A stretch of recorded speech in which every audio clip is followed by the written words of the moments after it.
A quick note before we begin. Today's passage reflects the attitudes of 19th century time, and some language or depictions may now feel outdated or offensive. We share it as written to preserve its context and meaning.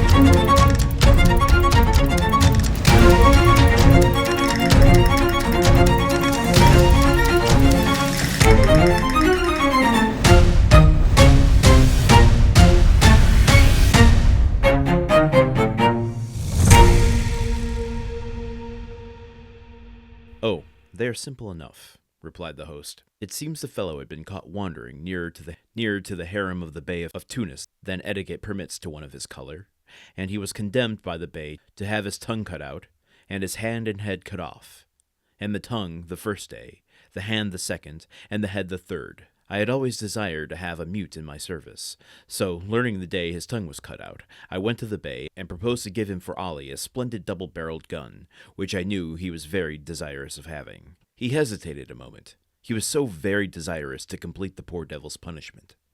But when I added to the gun an English cutlass, with which I had shivered his Highness's Yagaton to pieces, the Bey yielded, and agreed to forgive the hand and head, but on condition that the poor fellow never again set foot in Tunis. This was a useless clause in the bargain, for whenever the coward sees the first glimpse of the shores of Africa, he runs down below, and can only be induced to appear again when we are out of sight of that quarter of the globe." Franz remained for a moment silent and passive, hardly knowing what to think of the half-kindness, half-cruelty with which his host related the brief narrative. "And, like the celebrated sailor whose name you have assumed," he said, by way of changing the conversation, "you pass in life traveling." "Yes, I made a vow at a time when I little thought I should ever be able to accomplish it," said the unknown with a singular smile, "and I made some others also, which I hope I may fulfill in due season."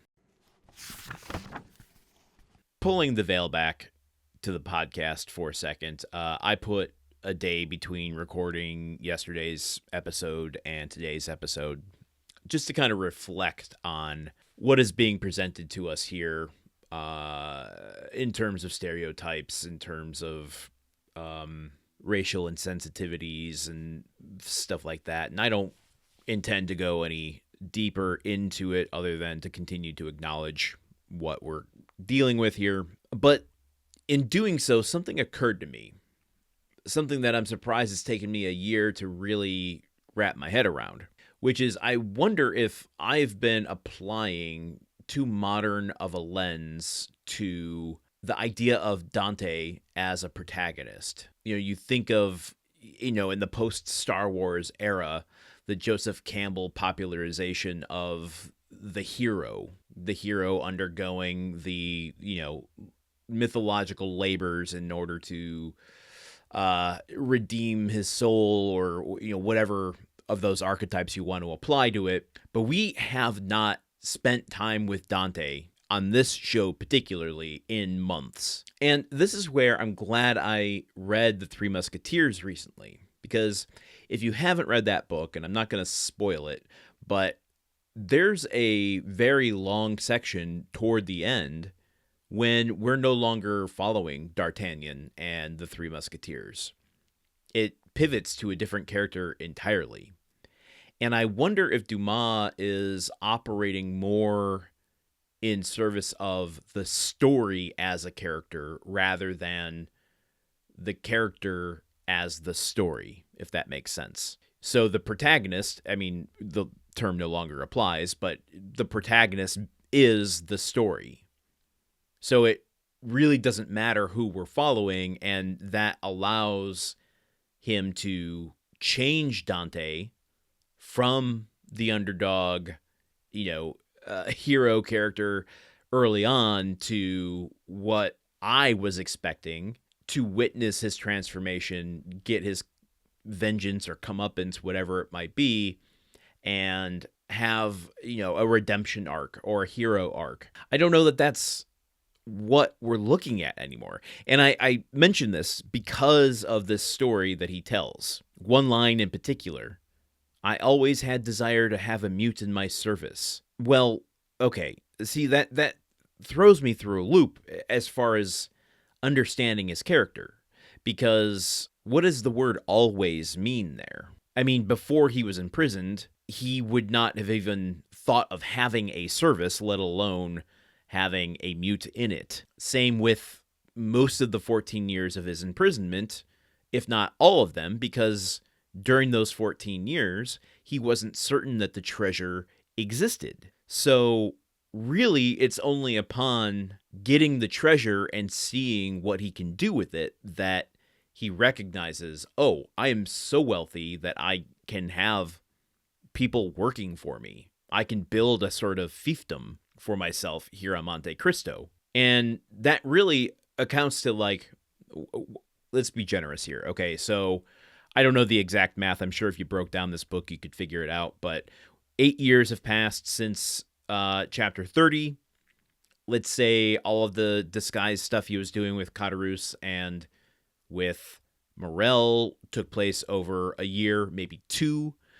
Let's just be generous and call it 10 years since he's been this wealthy. So when he says, I always had a desire to have a mute in my service, it's a deceptive line because always means 10 years, which if you go deeper on that, if he is assuming, and we're to take that he believes what he's saying here, his understanding of himself began 10 years ago, from when he was creating whoever he is now, this Sinbad the Sailor character, or whatever man is underneath that disguise that he's donning at the moment. To me, it's an indication of how the wealth is distorting him, because he was a prisoner at one point, and now he is looking with this distorted view of having saved this man, and he thinks he's being charitable by keeping him in his service, but he has always wanted someone who can't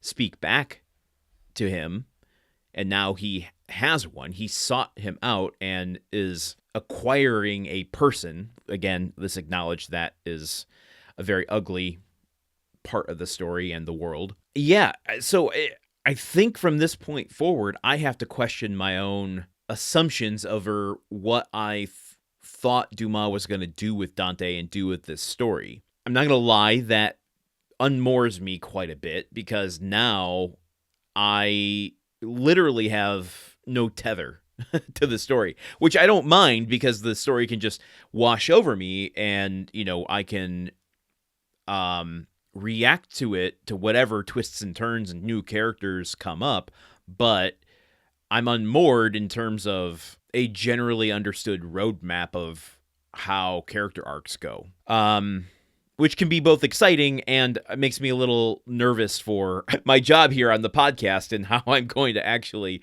do some commentary day after day. I guess it's going to be more of just my reactions than it's going to be any kind of commentary on literary devices or I don't know. I'm very thrown at this moment. But I guess maybe I don't want to be too premature. Let's finish out this chapter and then see where we are. And maybe I'll assess kind of my thoughts on Dante and where we might be going from here. So join me here tomorrow. We still have a little bit left, about another week or so, a little over a week of chapter 31. So keep with me. I'll see you here tomorrow. Until then, okay, goodbye. The Countdown of Monte Cristo is part of the Gruntwork Podcast Network. This show is produced, edited, and hosted by Landon Solano. The original text of The Count of Monte Cristo by Alexandre Dumas. Theme song by Magic Solo. If you want to support the show and others like it, visit patreon.com/gruntworkpod. Thank you for listening. See you tomorrow.